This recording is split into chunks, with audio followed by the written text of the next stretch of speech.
Hello అండి. నమస్తే. Welcome back to our channel. మనం ఒక 2-3 డేస్ సేమ్ ఫుడ్ తింటే మనకే అనిపిస్తది. అబ్బా! డైలీ ఇదే ఫుడ్ తినాలా? ఇంకేదైనా కొత్తగా తింటే బావుండు అని.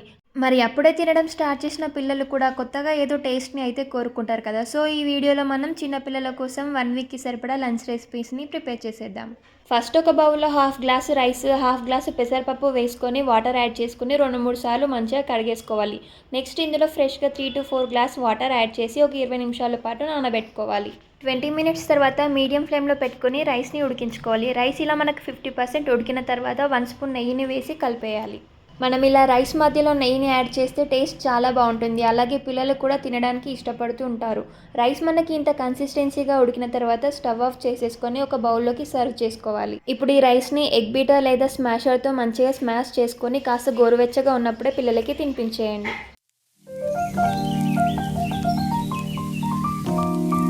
పిల్లల కోసం ప్రిపేర్ చేయబోయే సెకండ్ డే లంచ్ రెసిపీని ఎలా ప్రిపేర్ చేయాలో చూసేద్దామా?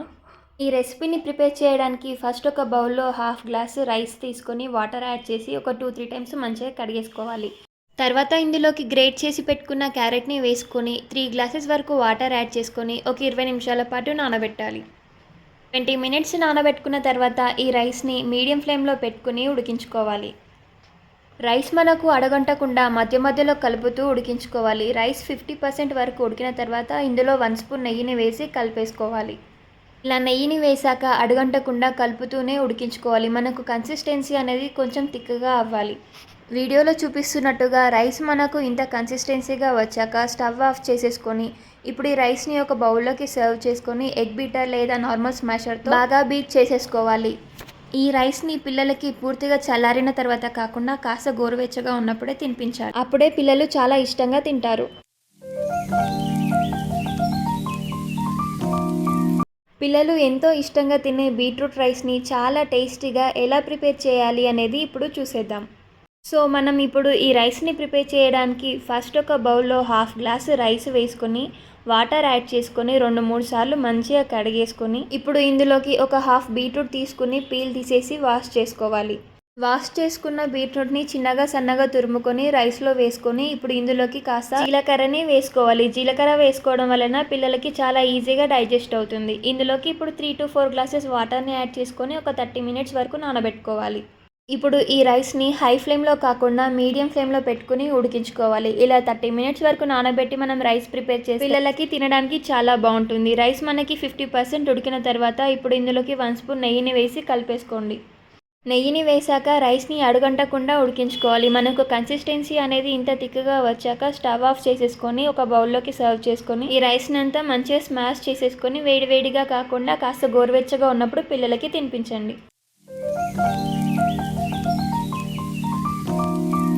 పిల్లల కోసం ఫోర్త్ డే లంచ్ రెసిపీని ప్రిపేర్ చేసుకోవడానికి ముందుగా మనం ఒక బౌల్లో హాఫ్ గ్లాస్ రైస్ వేసుకుని అలాగే పావు గ్లాసు పెసరపప్పు కూడా వేసుకొని వాటర్ యాడ్ చేసుకొని ఒక 2-3 సార్లు మంచిగా కడిగేసుకోవాలి. తర్వాత ఇందులోకి మనం గ్రేట్ చేసి పెట్టుకున్న పొటాటోని వేసుకోవాలి. హాఫ్ పొటాటో తీసుకుంటే సరిపోతుంది.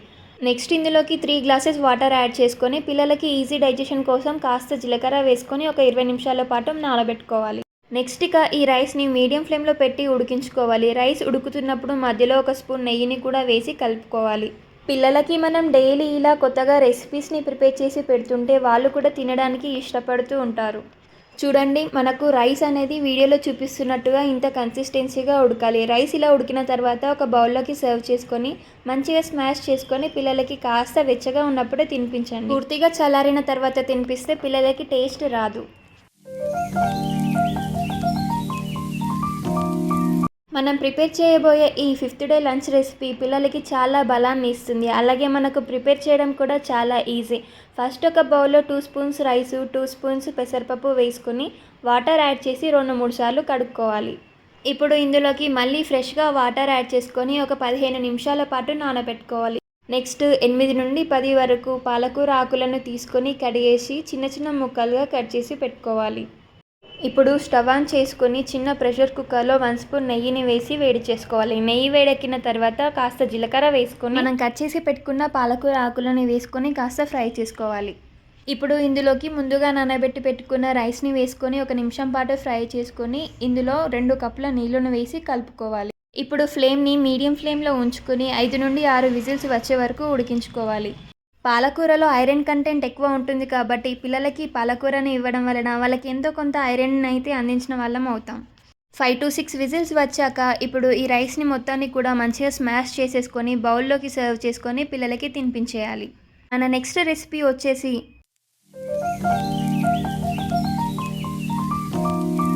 పిల్లల కోసం మనం ప్రిపేర్ చేయబోయే ఈ రెసిపీ చాలా అంటే చాలా టేస్టీగా ఉంటుంది. సో మనం ఈ రెసిపీని ప్రిపేర్ చేసుకోవడానికి ఫస్ట్ ఒక బౌల్లో 1/2 గ్లాస్ రైస్ వేసుకొని వాటర్ యాడ్ చేసుకొని 2-3 టైమ్స్ మంచిగా వాష్ చేసుకోవాలి. నెక్స్ట్ ఇందులోకి ఫ్రెష్గా 3 గ్లాసెస్ వాటర్ని యాడ్ చేసుకొని ఒక 20 మినిట్స్ వరకు నానబెట్టుకోవాలి. ఈ 20 మినిట్స్ గ్యాప్లో క్యారెట్, పొటాటో, టమాటో తీసుకొని పీల్ తీసేసుకొని చిన్న చిన్న ముక్కలుగా కట్ చేసి పెట్టుకోవాలి. నెక్స్ట్ స్టవ్ ఆన్ చేసుకొని ఒక చిన్న ప్రెషర్ కుక్కర్లో 1 స్పూన్ నెయ్యిని వేసి నెయ్యి వేడెక్కిన తర్వాత జీలకర్ర వేసి చిటపటలాడించాలి. ఆ తర్వాత ఇందులోకి 4 వెల్లుల్లిని కూడా వేసుకోవాలి. వెల్లుల్లి వేసి ఫ్రై చేశాక మనం నానబెట్టి పెట్టుకున్న రైస్ని కూడా వేసుకొని ఫ్రై చేసుకోవాలి. నెక్స్ట్ ఇందులోకి మనం చిన్న చిన్న ముక్కలుగా కట్ చేసి పెట్టుకున్న వెజిటేబుల్స్ని వేసుకొని ఒక 2 నిమిషాల పాటు మీడియం ఫ్లేమ్లో ఉంచుకొని వేయించుకోవాలి. నెక్స్ట్ ఇందులోకి 3 గ్లాసెస్ వాటర్ని యాడ్ చేసుకొని మొత్తం అంతా కూడా చక్కగా మిక్స్ చేసుకోవాలి. ఇప్పుడు ప్రెషర్ కుక్కర్ క్యాప్ పెట్టేసి ఒక 5-6 విజిల్స్ వచ్చే వరకు ఉడికించుకోవాలి. 5-6 విజిల్స్ వచ్చాక రైస్ మొత్తాన్ని కూడా ఇలా స్మాష్ చేసేసుకొని ఒక బౌల్లోకి సర్వ్ చేసుకొని పైనుండి 1 స్పూన్ నెయ్యిని కూడా వేసి కలుపుకోవాలి. కాస్త గోరువెచ్చగా ఉన్నప్పుడే పిల్లలకి తినిపించేయండి. 7th డే లంచ్ రెసిపీ కోసం ఒక బౌల్లో బాయిల్ చేసిన రైస్ని తీసుకుని రైస్ మొత్తాన్ని కూడా మంచిగా స్మాష్ చేసేసుకోవాలి.